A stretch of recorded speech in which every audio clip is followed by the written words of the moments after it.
ये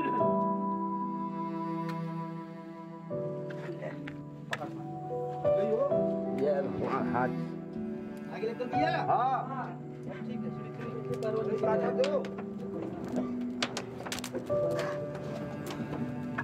जा। आज बाहर से नहीं आवा फुल पावर। बोलो तिलपेड़िया बाबा की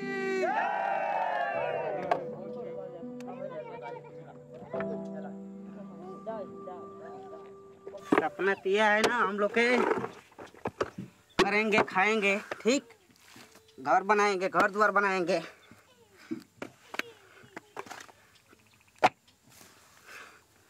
ये सपना है हम लोग का।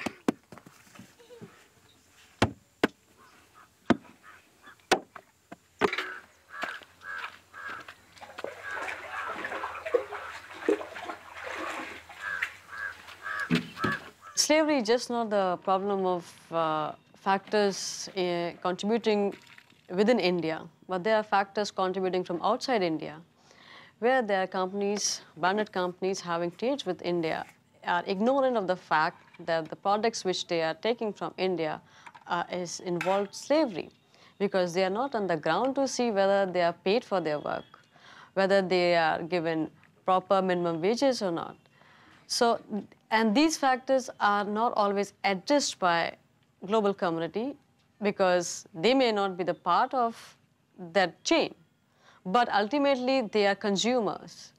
And that is also can be seen as the consumer sitting in some part of the Europe or America is also contributing to slavery in India. There are many things one can do. Number one, all firms, corporations, industries across the world have to ask themselves, are we in any way involved, directly or even remotely indirectly, into this?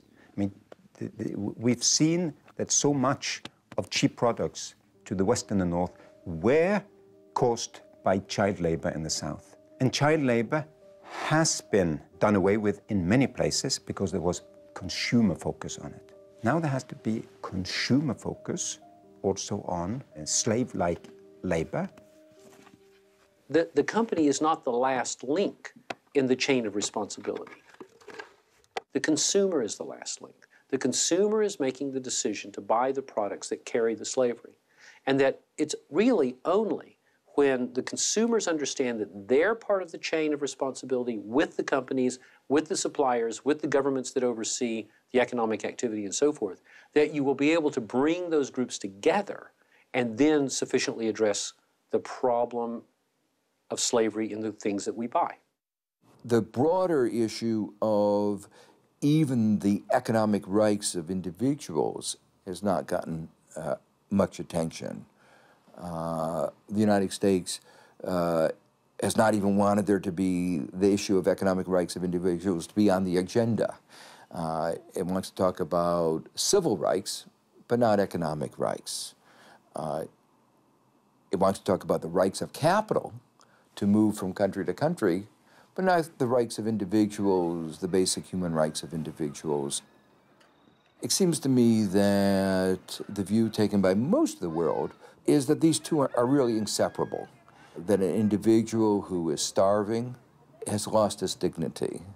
And as part of losing that dignity, he'll do anything to survive, or often will do things that will compromise his basic freedoms.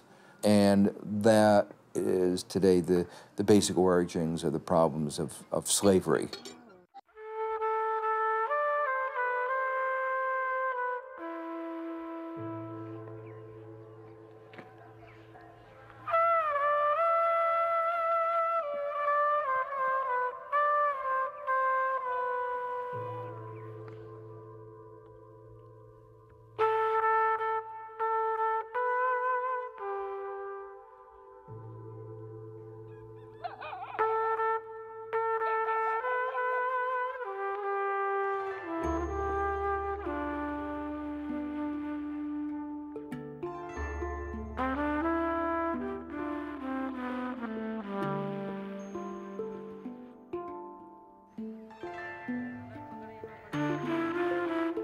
We have some experiences when it comes how to fight social evils.